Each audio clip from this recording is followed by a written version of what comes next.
Kürəkdən istifadə eləməyin, məsəl görmürəm. Oturmayasan, sen stol koyuram bura. Birden oturarsan, yıkılarsan. Ha? Bir de sen. Seçirsiniz, baxın, görürsünüz. Hansı tərəf daha qırmızılıdırsa, qızarıbsa, gözəldürsə, onu atırıq. Və sonra bir-birinə yapışsın deyə formada.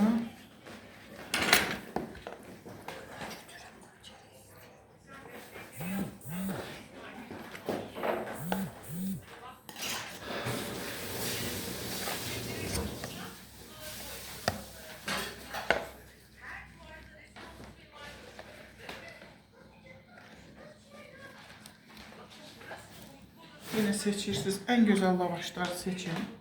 Üzdüğü için, dekoru için. Bak bu formada. Görürsünüz. Bu kalındır. Necə? Oje səndən asılıdır. O Bu qəlbin diametrinə baxır. hə, oje böyüdükcə o kənar rəhdlər böyüyür. Bunu yığdıq. Bax ortasına krem çəkirəm və formada. Hər tərəfinə. Bunu atıram ortaya.